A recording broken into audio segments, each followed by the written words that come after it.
Um, oh, good. I was hoping this would be recorded. Um,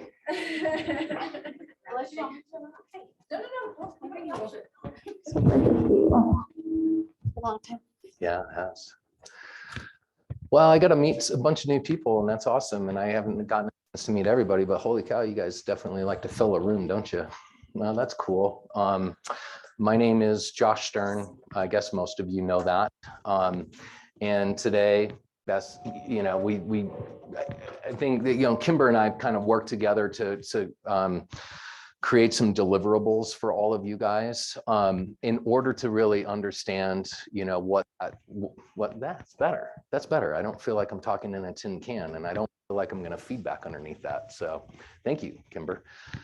Anyway, Kimber and I worked on a bunch of content that we want to get you guys all plugged into so you can do basically what it is that we've been doing for years and years and years and years on the Stern team to help us be effective in terms of our lead generation. And so this, I would kind of call this a lead generation part 1 class, because in general, so many of us don't know, like, does everybody in here basically know how to generate a lead? Like what could we do, for instance, to generate a lead? You want to throw out some ideas in here? Oh, that's a really good one, by the way. That's my favorite one. What else? I mean, what are some of the trendy things that people are doing right now to generate a lead? Social media is a big one, right? TikTok. I mean, wow, who would have thunk? Man, 20 years ago when I started selling real estate, I mean, cell phones, you couldn't even text message on, you know what I mean? So like, yeah, TikTok, wow. But yeah, that's a good one. Anybody in here heard of like realtor.com? All right, like the Zillows?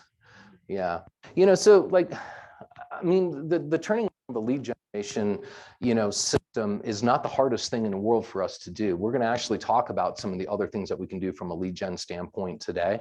But really my focus today is to talk a little bit more about, when you generate the lead, what the heck do you do with it? Because most of us agents are just entirely miserable at creating systems for staying in front of our people, right?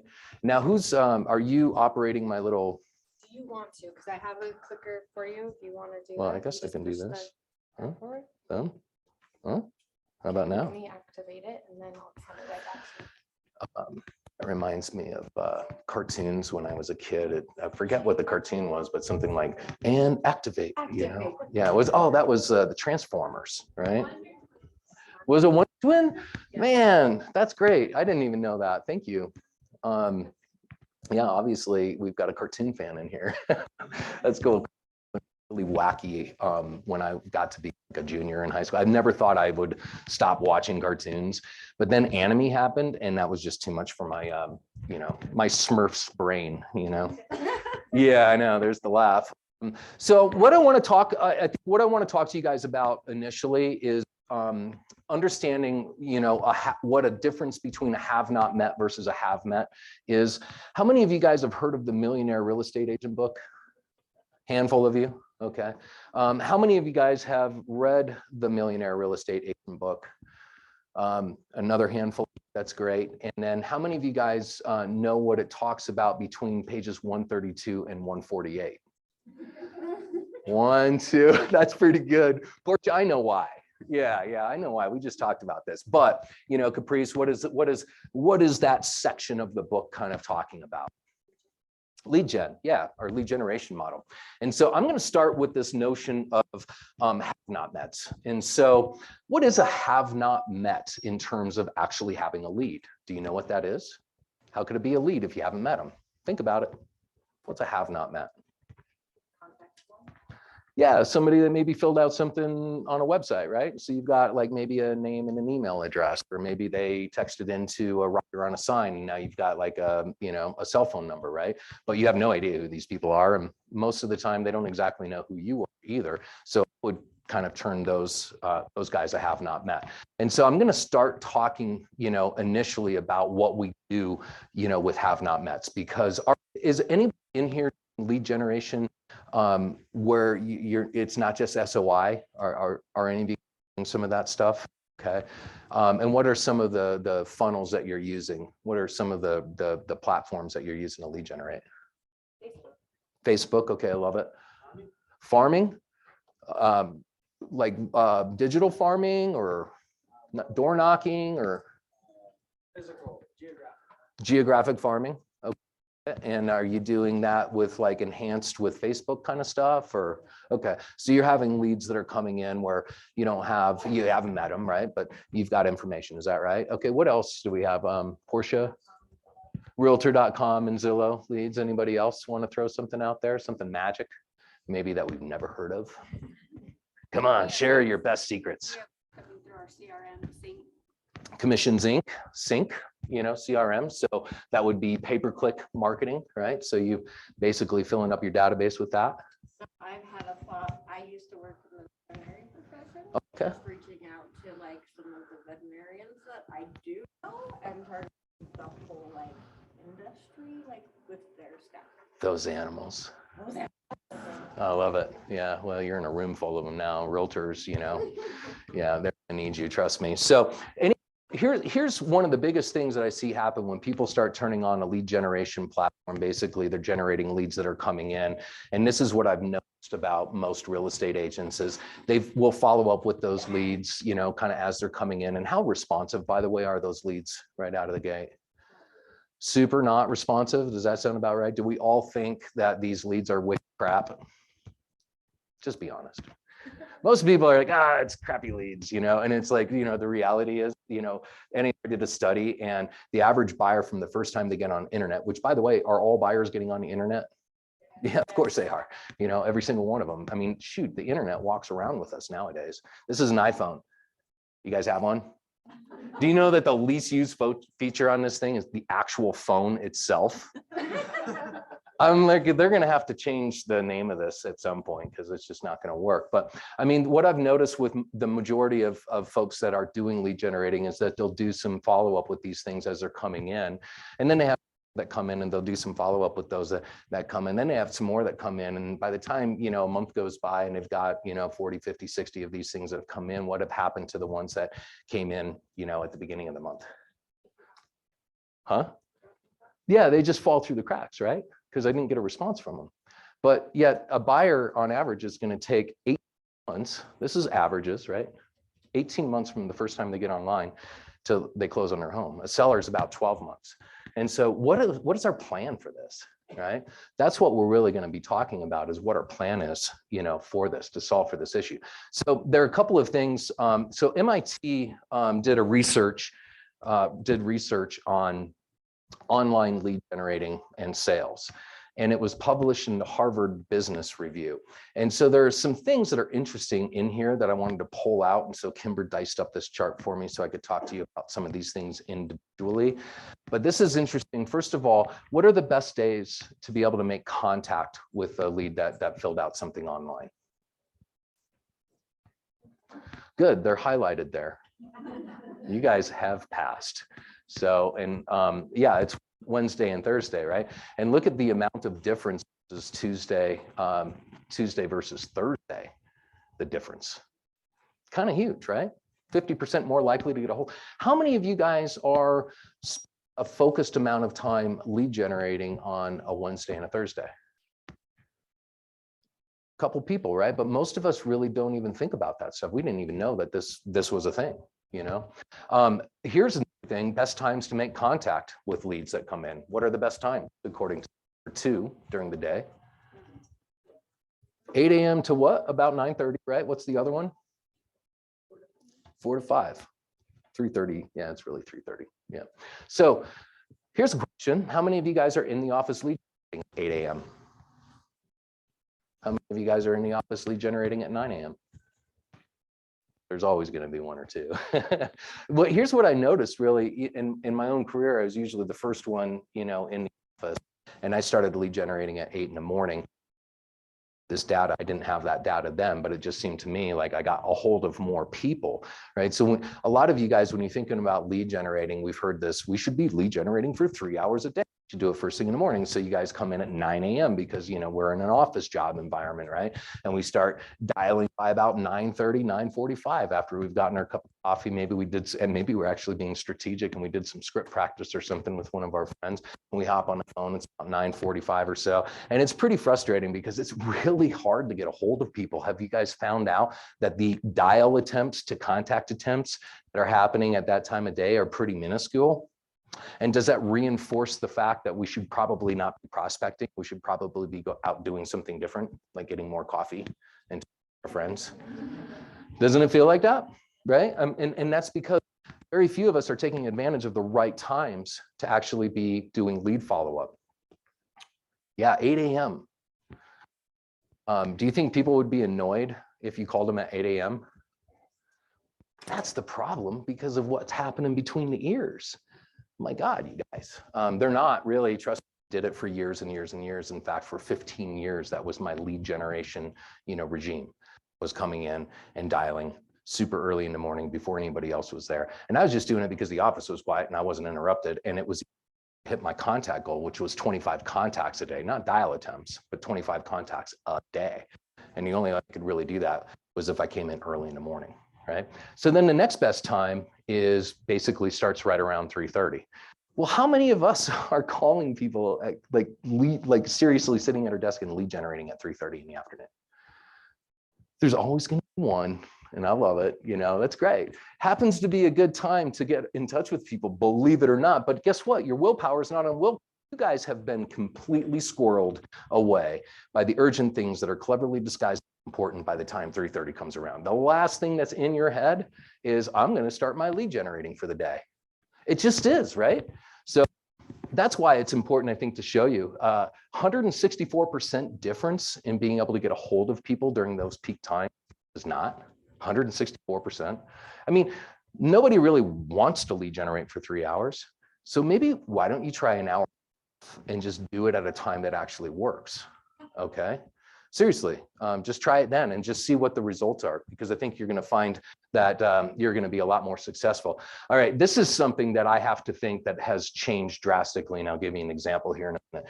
But there's a 400% decrease in your ability to actually get in touch with a lead if you follow up with them after 5 minutes. Well, because this is an older study, I can tell you with certainty, having plugged into a new lead platform, that the new rule is, guesses, how we need to follow up? Immediately, yes, that would be ideal. Yeah, but the actual number is 10. Yeah, buy an Apple Watch. I mean, because how else are you gonna know like the leads coming in? Like, so you'd be like, oh God, I gotta follow up, you know? Because I mean, it takes me 10 seconds to like get my phone out and make my face open it up, you know, and half the time it doesn't like to open it, you know what I mean? So, I mean, that is huge. 10 seconds, you guys, 10 seconds, you know, that is a gigantic shift between when this report was actually published in the Harvard Journal. So the other side of this, and this is where unfortunately real estate agents tend to fall short, is our ability to stay in touch with them enough. And so I'm going to show you another graph that'll demonstrate this. Basically, you can see that always make at least 6 contact attempts. How many of us in here are actually attempting to reach somebody 6 times? One lead 6 times. God, there's always somebody. Always somebody. I can't recruit from the office, otherwise I'd be like, hey, let's after this, okay? You do as well? No, I had a question. Oh, sure.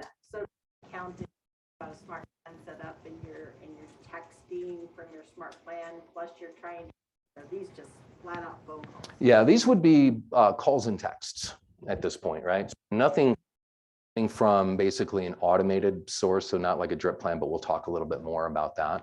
All right, so these would be phone calls and text messages. So you can see that most real estate agents, that's funny. Do you see where this graph ends? Do you see that number there? What is that number? 40%. So basically you have 40% of real estate agents that will actually attempt one time. 40% will attempt one time. And then, you know, that percentage drops to about 25% will make 2 contact attempts and then just falls greatly from there, which is perfect for people like me and eventually people like you that have systems to actually stay in front of these people, because right now all of your leads have become my leads. You know what I mean? Because we have systems in place to do this. I'm saying that facetiously, but basically the rest of the real estate industry's leads have become my leads because we have systems for following up. So we actually get in touch with them, right? We solve problems, don't get me wrong. Here's something else that's really interesting to know, and I'll go through this, but one agent could effectively follow up on how many leads per month. Does anybody have an idea? Any guesses? Effectively follow up with how many new leads per month? Yeah, as an individual. How many? Really close. Yeah, it's 40. 40 leads per month, basically, effectively follow up with. And when I say effectively, it means that they do have systems that are in play. And so those people that are, generating, gosh, more leads than that per month, what's going to happen to those leads? They're going to come work with the Stern. Facetious, but I mean, you see what I'm saying? Like, be careful. A lot of us want to just, pull the trigger and have as many leads, come in as possible. But the reality is that's not going to be the most effective way to convert the leads. And so we have to be measured about turning on our lead generation systems. And most of us just want to generate more leads, actually be able to follow up with them. So my mic comes in and out. I don't even like. This room is so big, I have to be mic'd. I don't think so. Have you guys heard of Lee Stern? Does she need a microphone when she comes in here and teaches? I know, but the apples don't fall far from the tree, just so you know. Okay, so we talked about this already, the 3 keys to success, this notion of a 400% decrease if you don't follow up within how long? 10 seconds. That's the new rule. Like, can you change this graph? Can you rewrite this with your magic Canova touch, Canva, whatever it is? Yeah, we got to change that, because 5 minutes. No, it's not like that anymore. Here's the thing, short-term follow-up. So basically 80% of sales are going to occur between the 5th and the 12th contact attempt. Huh? 5th and the 12th contact attempt. We already saw how many agents contact one time, about 40%. Doesn't that seem crazy to you? Like, I mean, if you're going to generate the lead, why the hell wouldn't you at least try one time? But one time is probably not going to be the most effective unless you're there within what time? 10 seconds. 10 seconds. Like, the only way you're going to do that, man, I'm telling you, everybody's going to have to, if you're a realtor nowadays, get an Apple Watch. When a lead comes in, your wrist vibrates. I don't have an Apple Watch, but it happens. Something vibrates on your wrist. I mean, I see people constantly doing that, so it must be doing something. Apple Watch, Android watches, right? They vibrate. So that's what you guys need. Anyway, how many of you guys have a system in place to follow up with a lead, say 15 times in the first 90 days? Call, text. Well, yeah, I mean, that's what Kimber's going to tell you. We worked hard to put together a plan that's going to help you guys literally just plug in your leads to the Stern Team plan, essentially, what we did to be able to follow up with these. And so an important thing, 80% of sales occur between the 5th and the 12th contact attempt. And I already know that not none of you, because there's always the one, but none of you guys are following up 5 to 12 times. I just want you to be realistic about that. I mean, seriously, 12 times, think about it. 12 times. You have tried to connect with a lead 12 times? 12 times. I mean, 5 feels like an enormous amount, doesn't it? Like, I've tried this person 5 times, and you don't even know, it just seems like 30 at that point, but it's more like 5. And you can't get in touch. Oh, that sucks. It's like running, 5 attempts. You only have 7 more attempts to go. It's like running like 85, 90 yards on the football field blindfolded, and you give up. And then you take off your blindfold and you're like, damn, how's that close? Yeah, I mean, that's what we're unknowingly getting ourselves into, is we don't know how many contact attempts it has because we don't have a what to keep us in front of those leads. Systems. Is that a question? Okay.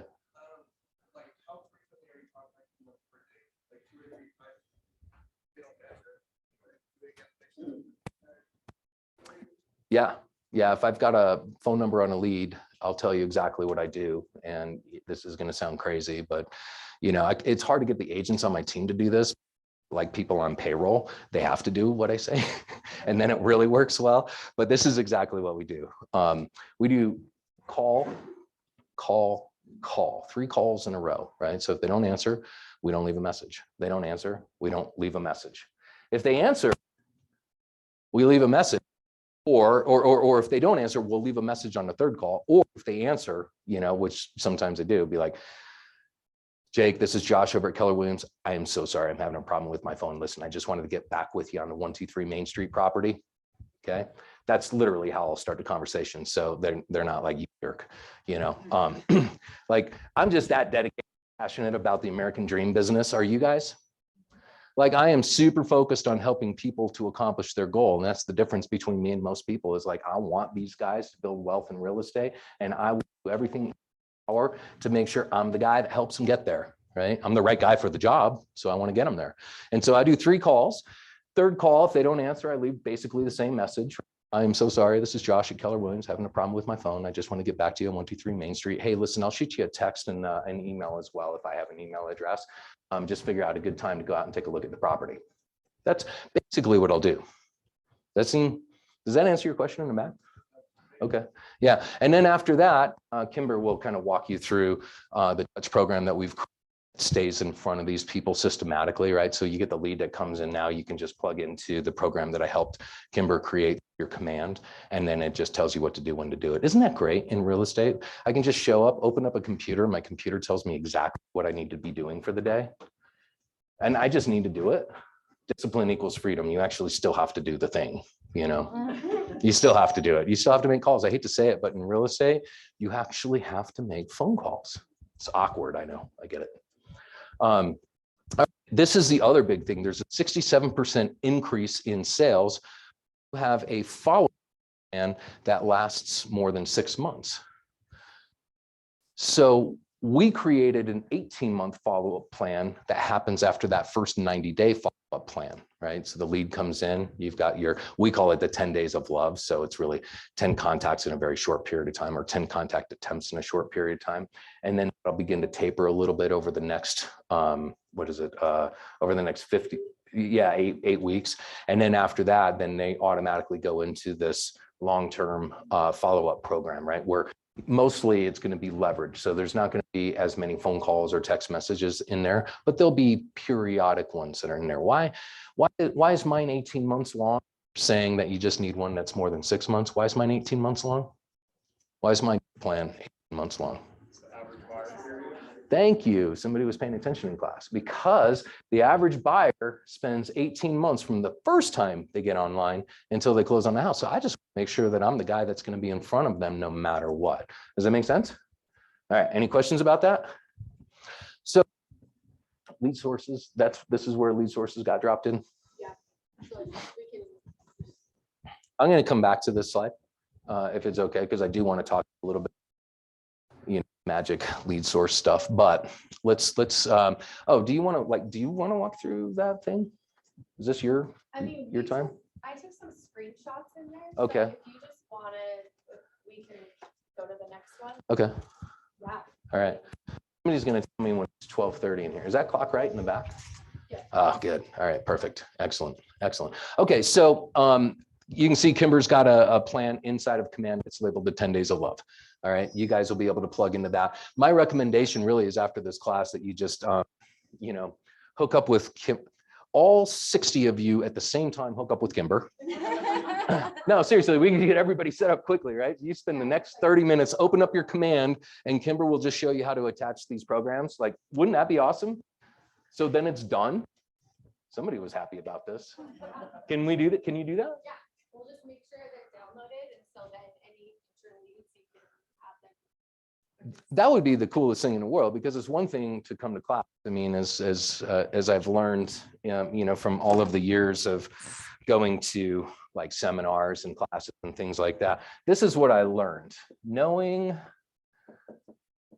for knowing's, can you guys read my handwriting? You can't even see it because I'm standing in front of it. Knowing for knowing's sake leads nowhere.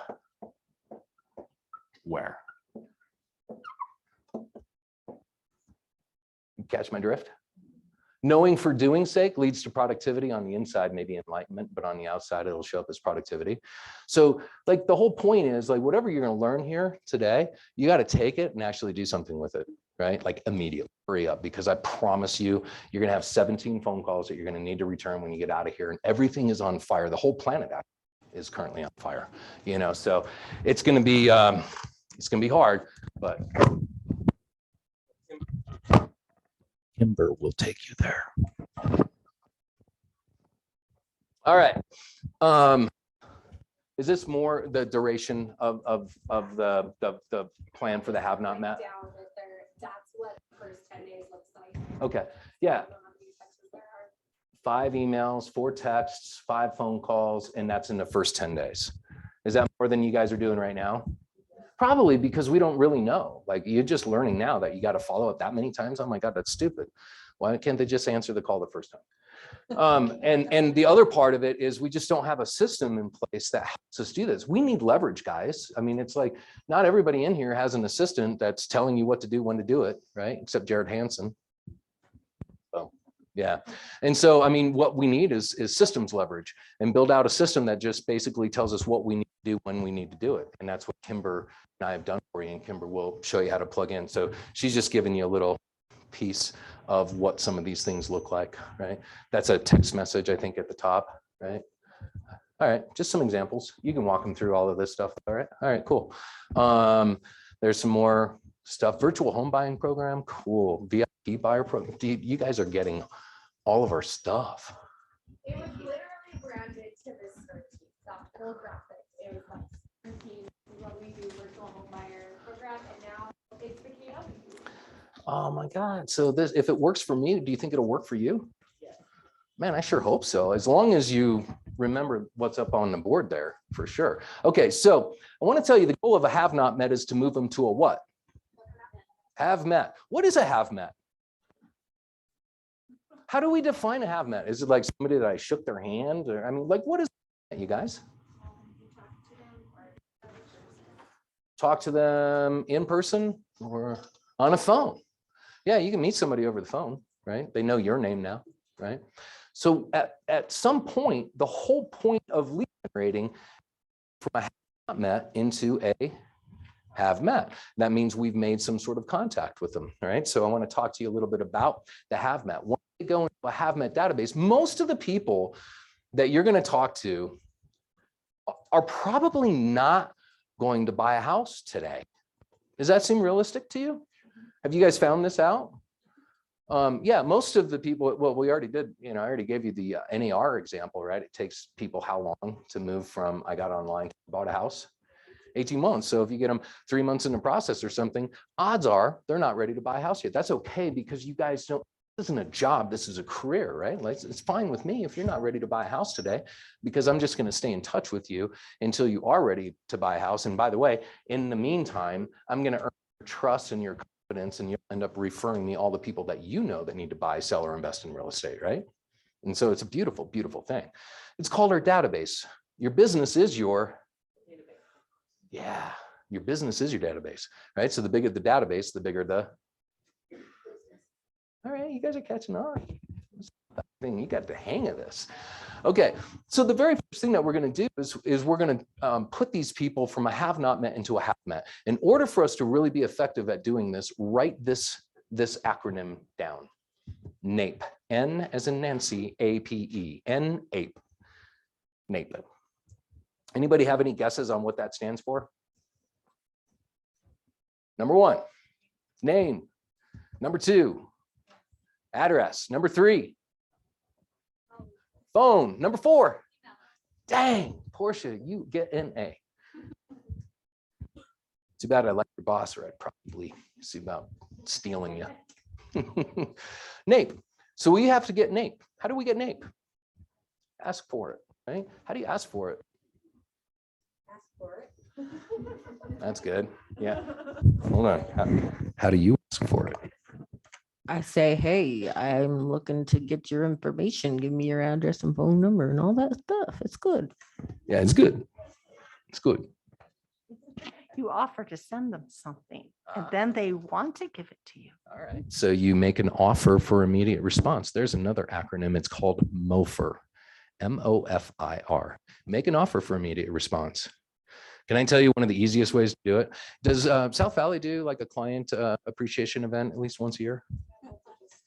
Oh, you do? Yeah. Oh, Death by Chocolate for everybody? I didn't get an invite. Dang. Am I in your Met database? Do you have my name, address, phone number, email? Okay. Failing. It's just I miss chocolate. So, all right. So the way that I do it is usually pretty simple. It's just an adding to a database script, and this would be used for somebody who's not doing anything, you know, buying or selling in the next whatever. It doesn't really matter to me because I'm just going to put them on an 8x8. And I might say, you know, hey, Jake, thanks a lot. You know, look, I look forward to staying in touch with you. A couple of things. I just need to grab your address and your phone number. And the reason why is because, or your phone number, your email address and your address. And the reason why is because we do some client appreciation events that I'd like to put you on my VIP buyer list so you can come into those, you know, events. And I'll also keep you updated on what's happening with the market from time to time. Are you good with that? Yeah, I mean, everybody, by the way, everybody's going to say the same thing. Yes. So that's the thing. If you have a good script, you know, everybody just says yes. And in between your own ears, when you're calling at 8 in the morning, you think somebody's not going to. So not true. More yeses happen between 8 and 9:30 than they do basically the rest of the day. What time does this office open?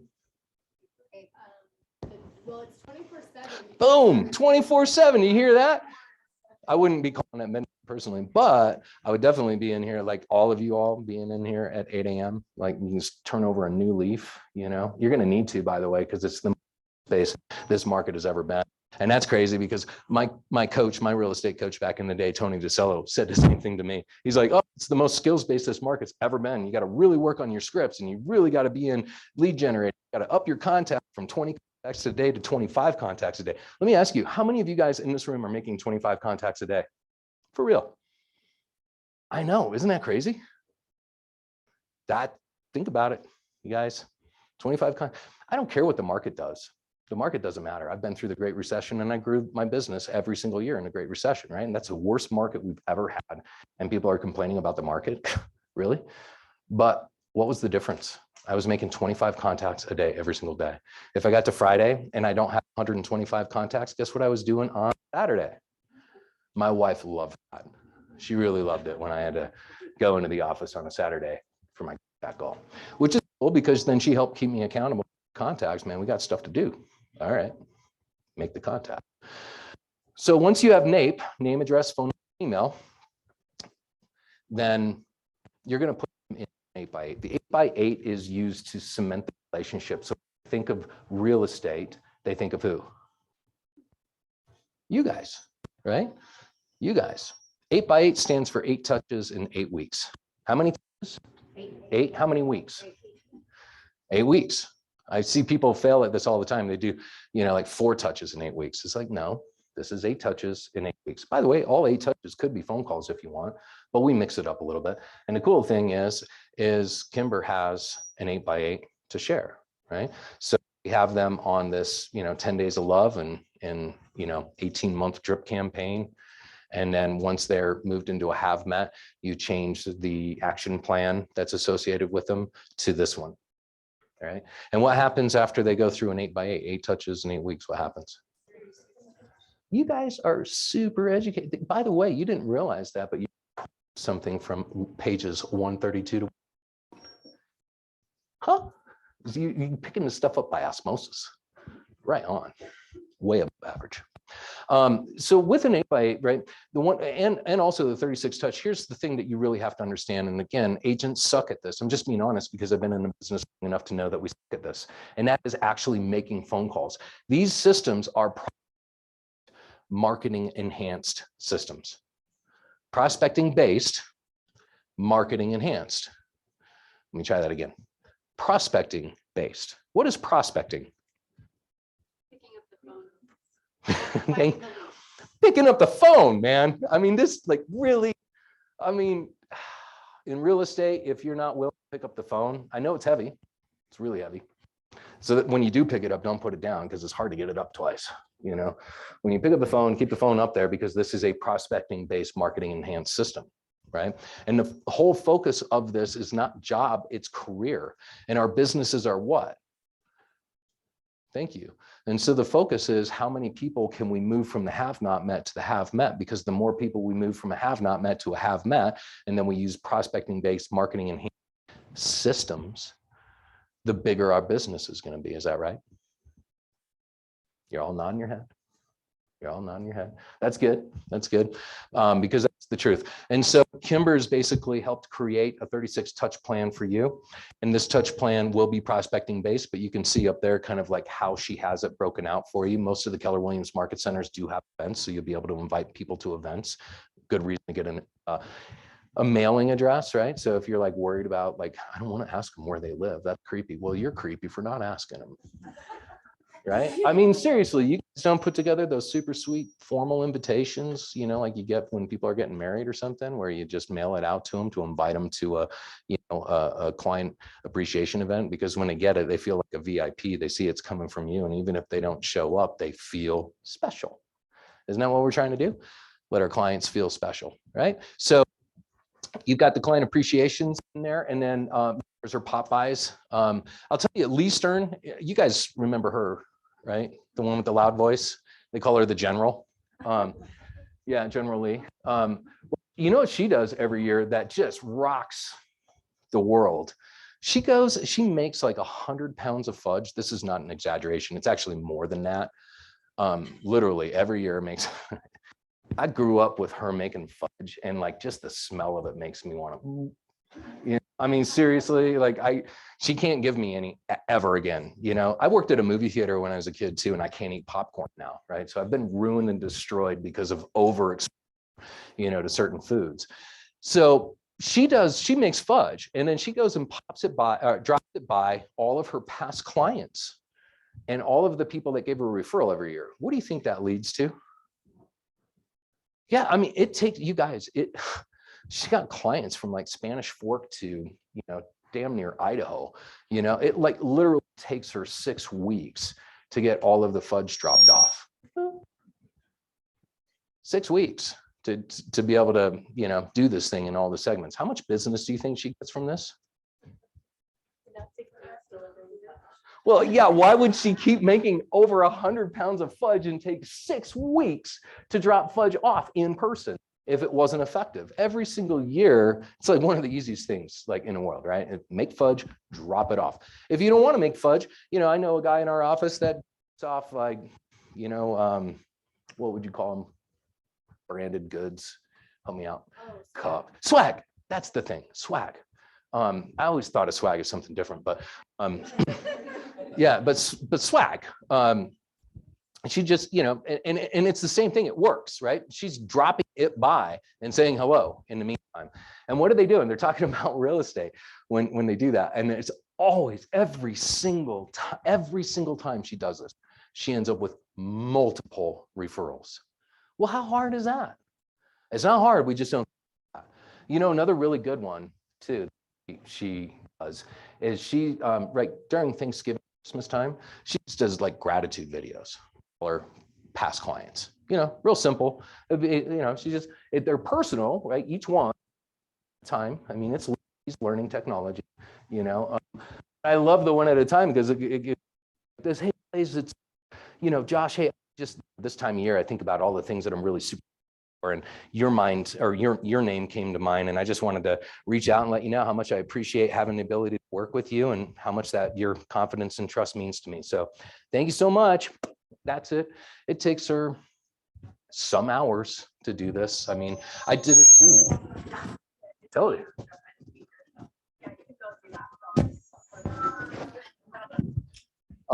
It takes time to do this, right? That's lead generation time. How effective do you think it is when somebody receives that and it's like personalized? Do you think like, text her back, be like, oh my God, thank you so much. Like, who gets that? How many of you guys get a personal video from your financial advisor, your banker, your doctor, your attorney, your insurance agent? Anybody? One? Is it personal? It's not like the blast out video, it's personal. Do you like that? Do you want to give that guy or gal more business as a result of it? Do you feel special? Ha, that's it. Sales is not selling. Duh. Sales is relationships, right? That's why your business is your database. That's why it's prospecting based marketing hands. Why prospecting? So you can have a personal touch to everything that you're doing. Believe me, it's easy to send out emails. How many of you guys get, let's say, over 100 emails a day? Everybody that's not raising their hand, come on, you're lying. Everybody gets more than 100 emails a day. If you've been in real estate longer than 6 months, trust me. How many of those 100 emails do you just delete? Huh? Delete, delete, delete. How many of you guys actually take it one step further and be like, I'm going to unsubscribe? All right. Like a good chunk of people are actually, right? So that's why this thing like email marketing isn't going to be the thing that necessarily works. Okay. Now, in the social media realm, with I've met, I've seen people succeed at a very high level using social media. Any of you guys heard of a gal named Sue Adler? She's out of Jersey, I believe. Sue Adler, yeah, of course. Duh. I mean, you know why, Caprice? We're old. We are old. We're the only ones that know Sue Adler. Wow. It's okay. It's cool. It's cool. She does what she calls like a 5-5-5 on her data, on her social media, right? So she goes and comments on 5 people's posts. She sends 5 personal messages, and then she wishes 5 people a happy birthday. Seems pretty cool, right? There was, I thought the idea was really good. I suck at social media because I'm old, you know, but my team was like running my page at the Josh Stern page. That was awful. They just accepted everybody's friend. I have no idea how many of them are escorts. My wife is pissed. Like she sees people comment, you know, my post when I took back my page, you know, a couple of years ago. She's like, who's that? I'm like, I don't know. She's like, tell me, who is that? I'm like, I don't know. I don't know. But what, you know what I did for a little while? So, you know, I've been a musician my whole life and like to play the piano. Some of you guys know that. And so I did this like little happy birthday ditty thing on a piano, you know, just once. And then I just told my team person when I was on a year-long road trip, just whoever's birthday it is, just send it out. Holy cow, people like that. I couldn't freaking believe it. You know, I mean, it's just like playing a little ditty and wishing somebody a happy birthday. That was just a strategy, and that strategy ended up working. So we ended up with a lot of referrals that would come in as a result. So you can do that prospecting base can also be done through a social media platform, right? And you can do some through that, but nothing's going to replace that personal touch, right? Educating people about what's happening with the market, right? Okay, let me ask you a question. You want to play a numbers game for a minute? Because I've done this with my team in Keller Williams, Salt Lake City. I did it for the team meeting in Keller Williams, Salt Lake City as well. Do you want to play some numbers games, numbers that matter? Do you guys want to be educated so you have a better idea of what to say to your clients when you talk to them on the phone? Because isn't normally the reason why we don't pick up the phone and talk on that prospecting base part of things is because we're not sure what to say? We'll come back to that in a minute. I'm going to just throw out some numbers that matter, all right? 1%, and I would write this down. I know it's being recorded, but I'd write it down for you guys who are note takers. 1% equals 10%. What does that number mean? Any guesses? Okay, 1% increase interest rates means the cost of home ownership goes up by how much? 10%. Or if your payment is at $2,000, you now qualify for 10% less of a home. How much have the interest rates gone up so far this year? The number two. So homes are just on the cost of home ownership, how much more expensive already this year? % more expensive since January 1st. We're not even in May yet. That's huge, right? Okay. More numbers that matter. Do you like these things? Okay. 1% equals 18%. Any guesses? What? 18% of first-time buyers are priced in the market. Where'd you get that? Dang, girl. I mean, seriously, like you're the first person that has ever been able to answer that. So congratulations. What she said is 1% increase in interest rate means that we lose the bottom 18% of the first-time home buyers market.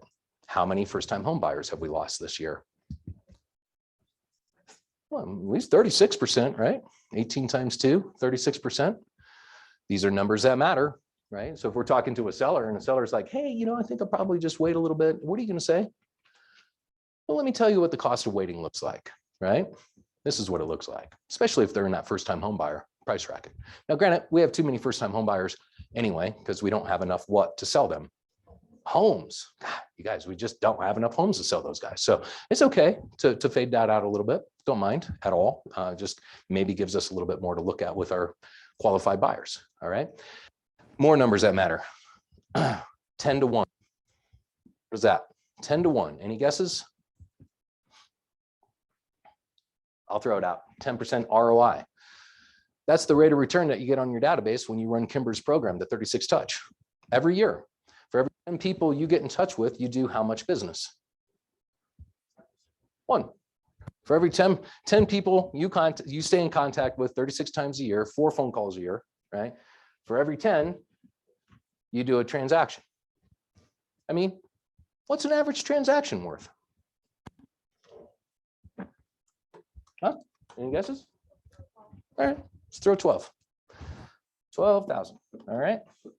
So for each person that I'm willing to stay in touch with 10 times a year, 4 phone calls. That's like 40 phone calls, you guys. It's ridiculous. 40 phone calls. All right. But for every 10 that I stay in touch with, I'm going to make that. So how much is each person in my database worth? Every time I add somebody to my database, what's that worth? 1,200? Seriously, guys, your business is your database. Like, and we're worried about our business, not worried about this, the future business. That's because we're worried about our job and not our career. All right, so let's break that down. How many phone calls is that? 10 times 4, right? 4 phone calls quarterly. How many phone calls does it take to make 12 grand? 40. 40 divided by 1,200. Or 12,000 is what? It's an easy one, thankfully. I'll do the math for you. Normally I can only do 3%, 6%. Today I'm feeling, I don't know, a little lucky. $300 a phone call? $300 a phone call? Have any of you guys had to play this? You see the person's name, you know you need to call them, and you're like, I don't want to. Besides me. All right. Thank you for being honest. I don't want it. Like, there are definitely some people that I'm like, I don't want to talk to. Right. So I was doing this, this same game, back in the day, read the red book, and I was getting our red book said back in the day. Right. And year after year after year, I was getting it. But yet I put these people into buy 36 touch. They weren't buying a house or anything anytime soon, selling or whatever it was. Sometimes I'm just like, oh, I don't want to talk to them. Right. Play this little math game with me. It was done for up here, right? Because I had to say, well, look, if you don't touch bases with them, then why don't you go ahead and just delete them from your database? And doing that means that you're going to remove that from your income. I'm like, dang, now you got me. I got me. I'm like, I don't really want to lose that. Like, I want to keep that. Right? And then it came down to simple phone call. Like, I just want to make the phone call. Well, how much was that phone call worth? $300? $300, guys? Huh. I'm like, all right, I'll figure out something. I know what to say. I actually do know what to say, right? But I'm not kidding you guys. These are the games that I had to play with my head to be able to keep myself tuned in to make sure that this was a what-based marketing enhanced stay in touch system, right? Because what is my rate of return in that SOI? What's that rate of return? 10 to 1. I'm like, all right, sold, I'm in. Now, the thing is, the bigger your database, I just remember teaching this class, a class like this probably about 10, 12 years ago, right?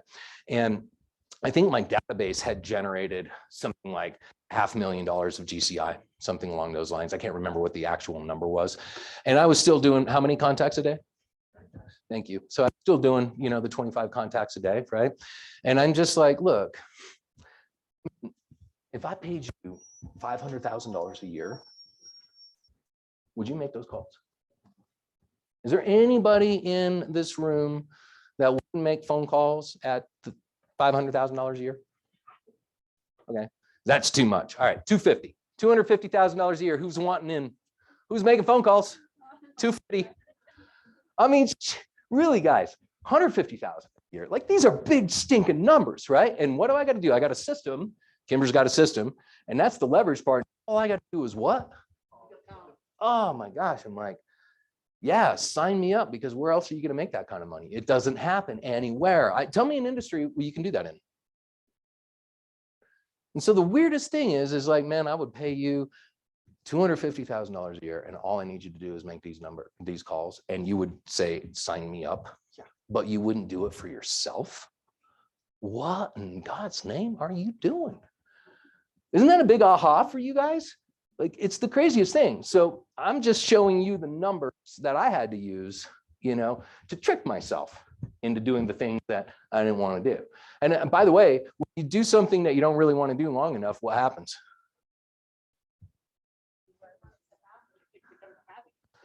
It just becomes a habit, literally. It just becomes a habit. Now, I had a coach that helped keep me accountable. I don't know if you guys have any accountability buddies in the room, but I had a coach keep me accountable. And so I had to start at what time? All right, for every minute that I was late, here was the deal. I had to write $1,000 check to Keller Williams Cares. $1,000 check to Keller Williams Cares. Do you think I was ever late? I sure was. Yeah, my first year cost me $3,000. And here was the cool thing about my coach, Tony DeCello. Some of you guys who've been in the industry long enough know that he was probably the world's greatest real estate coach. Here's the cool thing about my coach. Like, the very first time, it was 2 minutes late, but guess what? I was already on the phone with a client. I was already prospecting, right?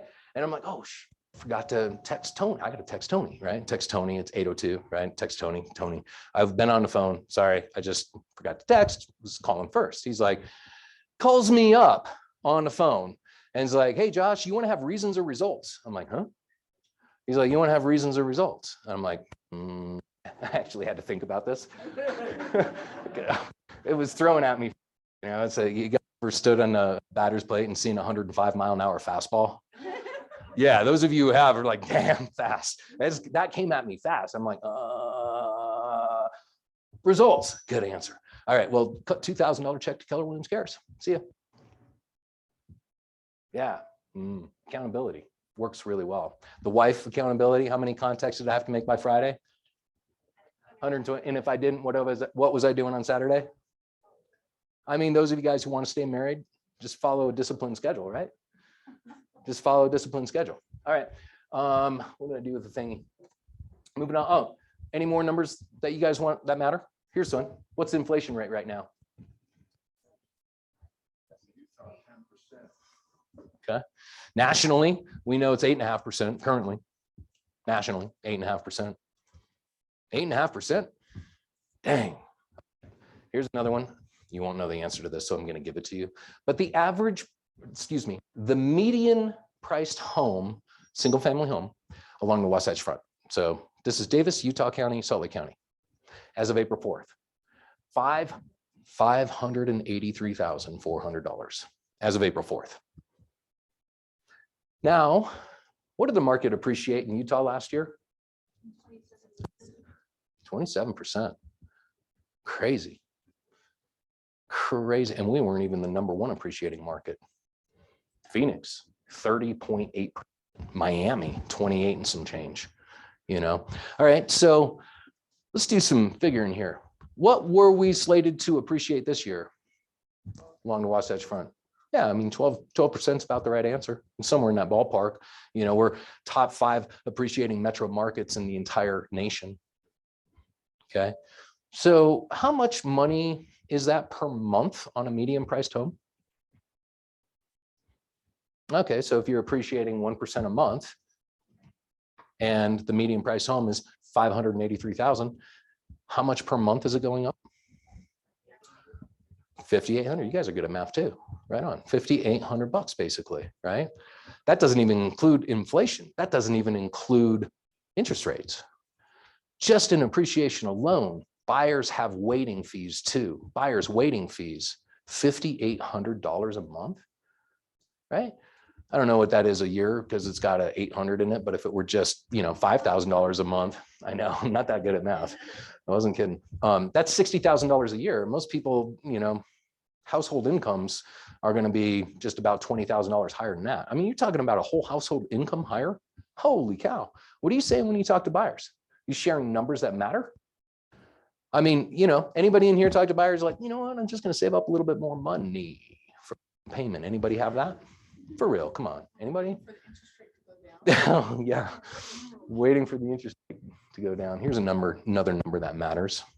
5 more interest rate increases scheduled through 2023 from the Federal Reserve. 5. Are interest rates going down? No. But how do you say to a buyer, interest rates aren't going to go down? Because if you say that, you have commission breath. Stinky. Smells bad. Yeah, through 2023. Yep. So interest rates will increase, right?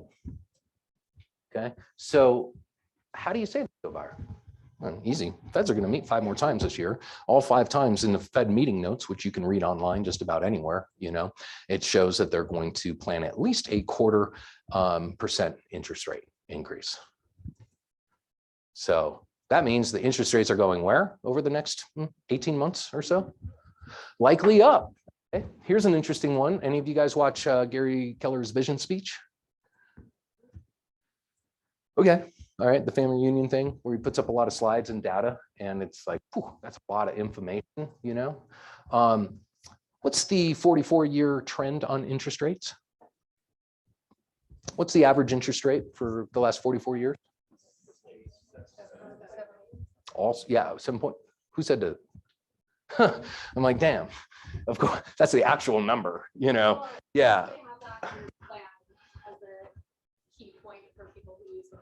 Oh, so you put this information in your stay in touch plan as a key point when you're talking to people, right? Oh, that's a good idea. Who did that? You. Oh, damn. Good job. All right. Good job. Anyway, isn't that useful for buyers to know? I see some old people like me in the room. What was the interest rate on the house that your first house that you bought? 7. 8 1/4. That was mine. 9. That was mine. 9%. Yeah. What do you got? I told everyone that my parents' first rate was 16. Yeah. So what, 1986, 7, 8, somewhere in that ballpark. So 74 even. Wow. Yeah. Anyway, like interest rates have been artificially low way too long. They should have been going up, probably about 5, 6 years ago. It's just slow and steady, but they didn't. So now buyers are going to be like, holy, you know what? The interest rate's at 6%. Man, I remember when 6% interest rates happened. I was like, hey, yeah, I'm going to refinance everything I got. I'm like, that was a good deal. I remember the first loan, for a buyer that I had closed that was at 6%. And I'm just like, wow, how do you do that? And then I remember the very first one that I closed at 5%. I'm like, wow, that's like free money. It got freer, which is weird. But the whole point is that we have to have some perspective, right? Those numbers that we're sharing with you are numbers that matter because it helps our clients have perspective on what a real normal market would actually look like. Helps our clients know what to expect in the next 18 months. Helps our clients know, people that want to save up an extra $1,000 a month, how much is just the market alone moving up per month? $5,800 we decided, right? On a median home along the Wasatch Front. $5,800 a month and you want to save $1,000 a month? Darling, you cannot out the market. You can't do it. Let's just go ahead and jump in. That doesn't include inflation. What is the benefit of home ownership during inflation? Hedges against it. How does it hedge against it? Well, it fixes your cost. Number 1, puts your money to work at an asset that appreciates. Number 2, by the way, is a recession coming? Likely a recession is coming. Did you know this? There's only been one recession in our nation's history where home values went down. Any guesses when that was? The Great Recession, by the way, was the Great Recession caused by real estate? Yeah, it was. Yeah, corporate greed, mortgage-backed securities, fog a mirror, get a loan, fog a mirror, get a loan, and they actually give you money to get a loan. Anybody see The Big Short? All right, I mean, like strippers are buying like multiple houses, you know what I mean? And I'm like, and they can't even prove their income, so that was literally, that was the reality. I remember, the whole short sale era, right? I mean, good Lord, that was a problematic time during the recession. But I just remember one of my clients, which I had no idea, he went and bought a new construction home up at South Valley. This guy's like, a kindergarten teacher, literally nicest guy in the world, but he's a kindergarten teacher. And he bought like a $400,000 and they gave him $80,000. I knew nothing. It was all new construction stuff. He calls me up and he's like, hey man, I need to sell this thing. I'm like upside down on it and I'm out of the $80,000 that I got from it. I'm like, what do you mean 80 grand? Yeah, they just cut me a check for $80,000. I'm like, and you spent all that? Well, some of it went to the payments but now I can't sell this thing. And I'm like, oh my God, that was what caused the Great Recession, right? So all of the recessions we've had, home prices haven't gone down. Is that important, do you think, for our clients to know? Are the numbers I've shared with you numbers that you guys can use in detail with your people? Because knowledge is the currency that you spend to earn the trust with the client. If you just tell them something, they're going to get, what is it? Commission, brother. Yeah, this guy just wants to close me. All right. No offense, used car salesman kind of personality type, right? That's not what we're trying to do. We're just trying to educate so we can help our clients make a good decision. Can you outsave the market right now? Not likely. Are interest rates going up? Yeah. Should we panic? Why? Because what's the average 44-year interest rate? Kimber. Boom. 7.9. 7.9. Where are we today? Ish. 5.5. I don't know, somewhere in there. Should we panic? No, it wasn't even that long ago when like 6%. Did you refinance when it hit 6-ish? Something like that, right? I mean, did you feel like taking a vacation and partying? Excited, yeah, when they did 6, it was exciting. I remember exactly. Who's excited about 6? Who's excited about 6%? None of you guys are excited about 6%. How this whole thing works, and so we just have to get real about it.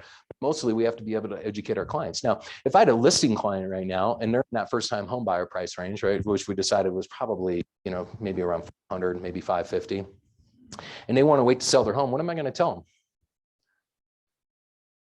Well, look, if you're going to sell a home in the next 6 months, I'd probably do it right now. And here's why. Because interest rates have already gone up 2%. Already gone up 2% this year. And each time an interest rate goes up 1%, we lose the bottom 18% of the first-time home buyer market. We've already lost 36% of the potential buyers for your home.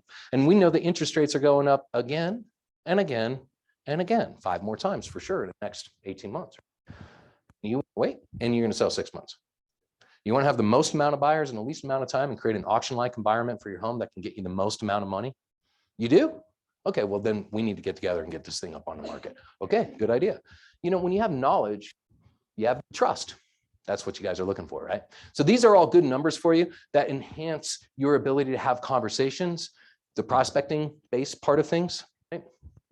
Okay, have met. Oh, so this is all part of the 36 touch program. Is that right? 4 phone calls. The way Kimber does the phone calls is kind of cool. Do you talk about that in here? Do you want to talk about this? Because this is the way she does it is way cooler than me. Yeah. So is that working? Britney Spears. I always feel like Britney Spears. So interesting. We actually met this guy, me and Emily, we went to the San Antonio Market Center. He's the productivity coach there. And this is his plan. So DTD2, which some people call R2D2, that will help you remember it. Basically, it is like Josh was saying, removing the bias from who you're going to call, right? Or remove the, oh, last time I talked to her, she was really mad, or she may not want to buy a house right now, or I'll call him next week. It basically just gamifies your follow-up with your database, the 4 quarterly calls. So you are on a 13-week cycle, and that happens 4 times. So you get through the 52 weeks of the year with that math. And you are just calling 2 letters of the alphabet every single week. You can do it based on first name or last name. The percentages on the right are based on first name, but it doesn't really matter as far as how you implement that system, just that you do implement it. And then over on the right, you'll see those tags. So I go in and create a tag for each week. And so then I don't have to have some system or some reminder or some ding. I just know that on my calendar, it's an A&W week. I go call everybody in my database, filter by that tag, whoever is an A or a W, and I call them. And then the next week, I rinse and repeat that. Monica?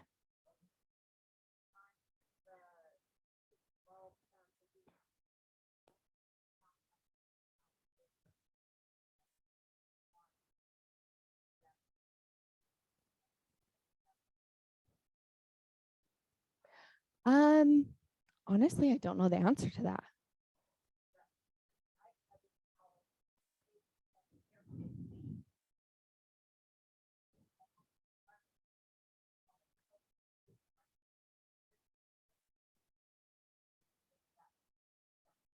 Yeah, I can get the answer to that because I don't know specifically with him of why he creates that.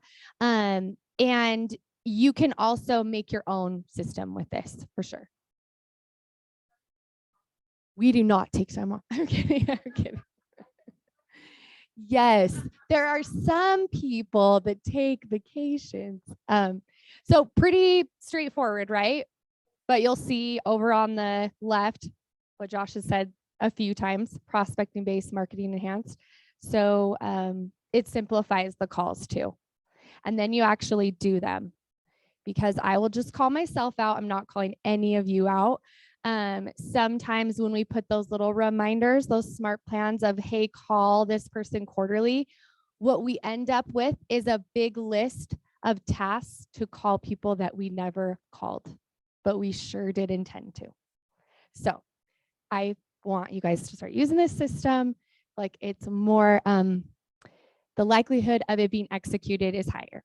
That's the best way to say that. So yeah, that's it. You haven't, oh, do you want me to keep talking? Oh, okay. Do you want me to go next slide, Josh? Just kidding. Okay. Oh, it's the end. Thank you. Yeah, thank you.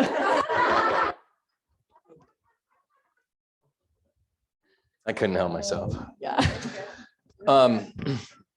Let's open this up for some dialogue and some questions. And then while we're doing that, will you go back to the sources slide for me? I actually have a question. Since I have the mic, I get asked first. Is Okay. that the rule? Yeah, that sounds good. So because I've talked to a lot of agents since our first class, a lot of people have brought up the issue that, hey, I have all these leads from past, whether it be 6 months or maybe even last year. Yeah. They've spent money to generate leads. They have a big pool of it.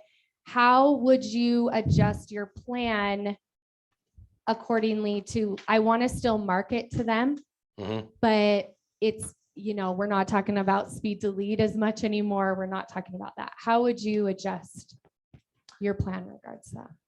Yeah, it's a good question. If all you have is an email address, then I would go ahead and put them right on the drip campaign. You got nothing to lose. Why? Because Kimber's created it for you, and all you got to do is just attach that person to the plan. Boom, super easy. It takes you about a minute per person, if that, to get it done. So that's an easy way to do it. Now, if you have a phone number, this is what we would do with the old lead the Stern team would have, right? We bring in new ISAs, inside sales agents. We'd be training them how to do the job, right?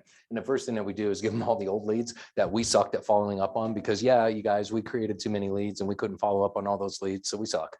And we'd give them like the 18-month to 2-year-old leads first. Real simple dialogue. This is complicated. You might want to write this down. Go ahead. Hi, this is Josh with Keller Williams. Just calling to see if you guys bought a house yet. No? Okay, now you can get in dialogue, right? Where are you at in the process? What stopped you from looking, 18 months ago? How'd you get my number? Oh, you were in our database and you actually had reached out to us and I sucked at getting back to you. I'm sorry. All right. That's what we do. It's so sad when we do that. We had Clayton, our lead ISA, we had him, track all the numbers of the people that had actually bought a house, without us on these old leads. And of the ones that we got a hold of, right? So we didn't get a hold of everybody, but the ones that we got a hold of, it was more than 30% of those people had already bought a house. Have you bought a house yet? Yes, we have. Congratulations. We suck. Not that we suck. We just, we get all. Have I done my best, and is my best good enough? I would just follow that up with do better. All right. I mean, my mom was Lee Stern, so I mean, you can understand where I get that from. But do better. It sucked because when I got an A-, it was you could do better.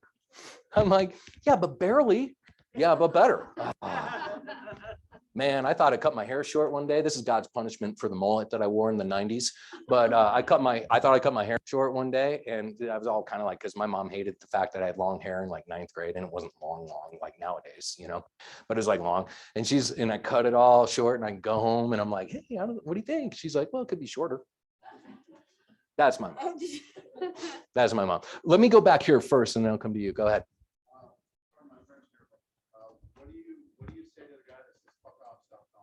Oh, that's not French. Yeah, that's definitely not French. Well, if it were really that direct, yeah, no problem. See you. Yeah, move on. What's that? Oh, no. I mean, I'm not like, come on, man. I ain't gonna take abuse. Like, that's just dumb, I mean, I'm pretty sure I've had that happen before, it's always a game for me. How many no's? That's, by the way, French for no. I don't know if you knew that. And that's actually French for no. And I just play a game with myself, how many no's can I get today? Because each no is one step closer to a what? Yes.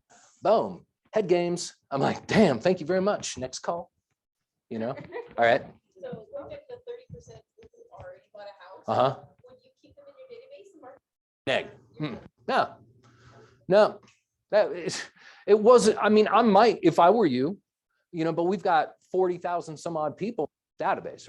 It's like, it's enormous. We can't stay in touch with everybody that's in there. We can't move them all to a have met. So no, I didn't say to the ISAs, and then make sure you get all of their information, and then we'll stay in touch with them forever. But I'm not saying don't do that. You just asked me if we did. We had too many. It was already overwhelming, right? That's why these leads were slipping through the cracks. That's why we've created these programs for you guys to actually plug in with Kimber, hopefully in just a few, and actually get it done. Yeah, next. Oh, she asked if the 30% that had bought a house that we called, if we went ahead and put them on the have database, and then, the 8x8 36 touch. We did not. I'm not saying you can't, but I would try for some maybe different information. Great. Tell me about the house. Where's it at? Oh, awesome. Do you mind if I stay in touch with you and just, keep you informed about what's the real estate market is doing, or is your other agent doing that for you? No, my other agent isn't doing that. Okay, great. I'm happy to be that guy. You could do that. It's fine. Yeah.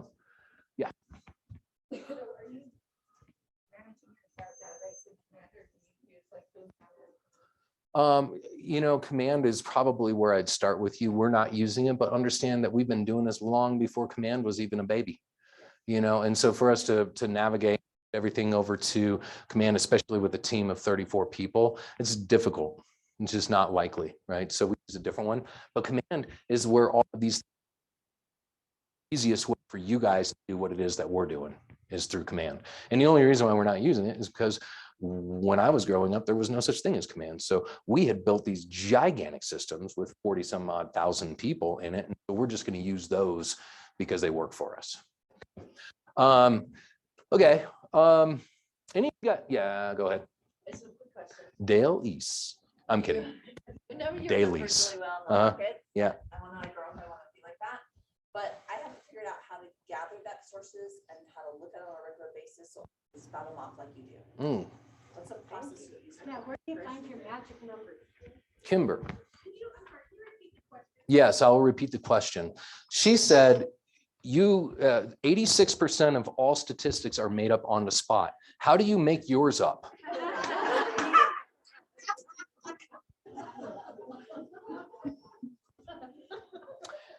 Kimber, will you send me an email? I have actually been asked this question many, many times, over my career, and I keep a list of resources, that you guys can then use yourselves. And as long as, and here's the 15-minute rule. A long time ago, I stopped watching reading the newspaper, I should say. That's the truth. I stopped reading the newspaper back, in 2004, because no news was good news, because all news was bad news, and it was bumming me out. And so I decided to use that same amount of time when I'm sipping my coffee in the morning before I go to the gym, to get on kw.com, which is metamorphosis a lot since then. But I was doing that to keep myself educated. I would just read information, right? Then I get on UAR and read information. Then I get on Broker Agent News and read information. I get on Inman News and read information. I get on Housing Wire and read information. Then I go into the MLS system, go to the statistics page, and type in stuff to see what's happening with the market, right? Do I know what the median sale price of a home was on April 4th? Because I went to the MLS and used the market stats, statistical tab, I forget what it's called. And I went to home sales summary report, something like that. Anyway, I have a whole list of what it is that I use. And if Kimber emails me, because I'll forget after this, I'm going to email you that list, and it'll be both local and national, and also KW resources, where I get all of this information. I would only ask that if I'm going to provide this stuff to you, that you guys spend at least 15 minutes a day getting acquainted with this stuff, Yeah, 15 minutes a day. Knowledge is what that we spend. Knowledge is what that we spend with our clients. Currency. Knowledge is the currency that we spend to earn our clients' trust. And so, yeah, I make it a point, to stay up on all of this stuff. And then, it's important for me to remember it as well, right? So I just have ways of remembering it. So I write things down as I'm doing it, and that kinetic process. Anybody take notes like this in college? With one of these things? I forget what they call that. Pen and a piece of paper. Yeah, I mean, so for whatever reason, when I write things down, I remember it. So I just write down these little tidbits, and then I remember it, right? And then I take that information and I pass it along to people like you, and that also helps me remember the information, right? So there's a bit of a process there, but the resource part is easy. I can get that to you, and then you guys just need to spend 15 minutes a day, getting that. Okay. All right. Just have some. You can't really see these TV screens, and every time I walk by one of these speakers, I go, "Ooh." Yeah, lead sources, SOI. Any of you guys doing a regular buyer seminar? Zoom, virtual, anything like that? Regular? Every third, Wednesday of the month at 6. God, it sucks so bad. Sorry. 6 p.m., right? Anybody doing anything like this? Cycling this out on like Facebook? And you all hear me? Every time I walk. Check.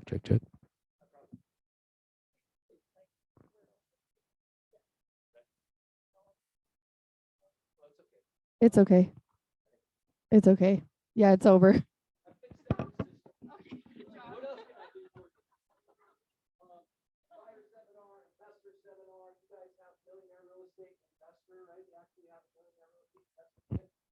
Test.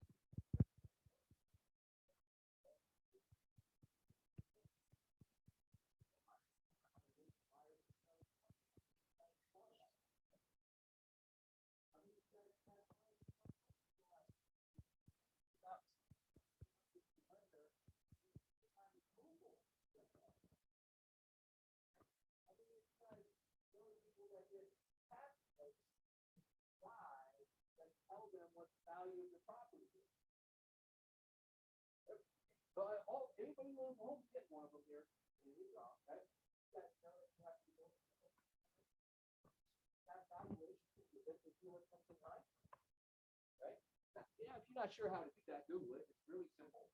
If it's working, it's just not going to relate in the room. Oh, did I blow those speakers? I mean, they'll come Because back. it sounded pretty rough, man. I mean, I'm still ringing in here. I'm sorry about you guys, and I'm sorry about you guys. And just, okay. So this is for the people at home and the recording. Got you. Yeah, so you could do a tax appeal seminar as well. I mean, these are really great value add touches. I mean, when you say I want to put you on my VIP list so I can invite you to different client appreciation events and, you know, continue to provide value, are you not providing value? You know, for every $100,000 on average, somebody has finance that they can save about $80 a month if you can help them remove that PMI. $80 a month. I mean, the average 100,000. Yeah, 100,000 on average will save you $80 a month. Okay, on private mortgage insurance. You know, most people are financing first-time home buyers in the last couple of years. Do they have 20% equity position in the last couple of years? God, they probably have it in the last year. I mean, seriously, that's how much the market went up, right? So, I mean, it could be $400,000 that they financed. 400, you know, what's 4 times 80? $320 a month. So you could, like, for free save your people $320 a month. Yeah. We just get on that. I mean, seriously, let's get on that. Do it.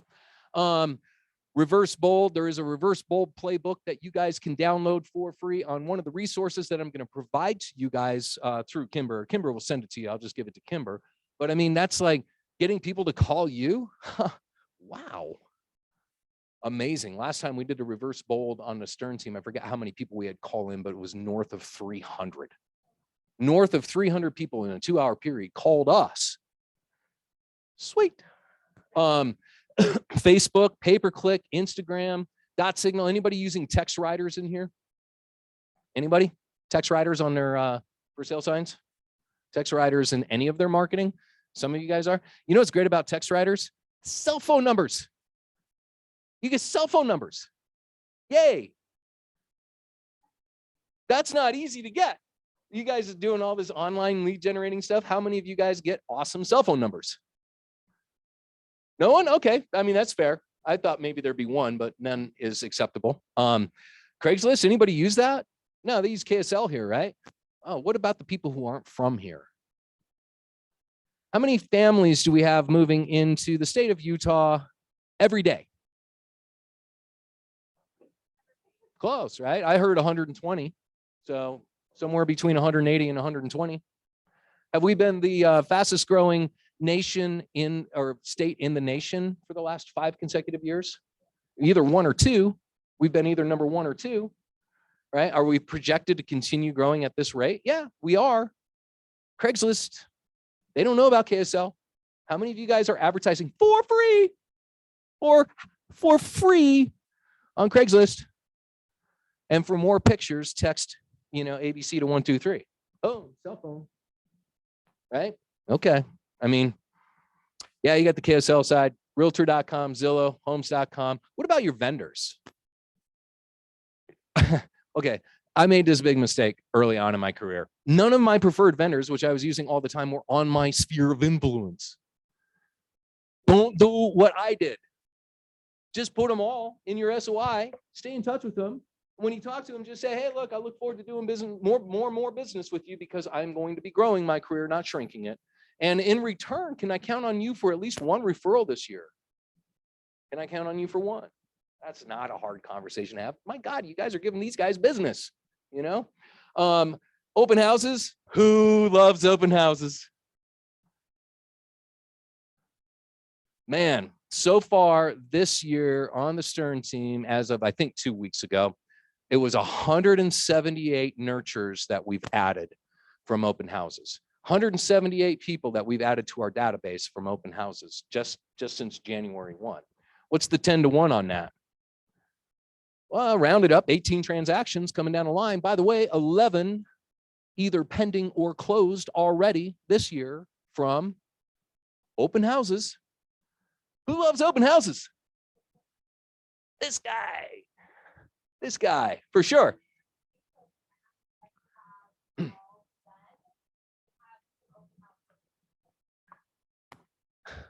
What Kimber said. For those of you who couldn't hear, she'll be up here in a minute talking. And then finally, the people that eat their young.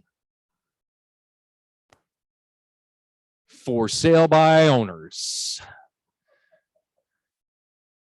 You know, back in the day before the internet was like a really big thing and I'd see a for sale by owner sign in the yard, I would go knock on the door and I'd say, I saw your help wanted sign out in the yard. I figured I'd come and apply for the job.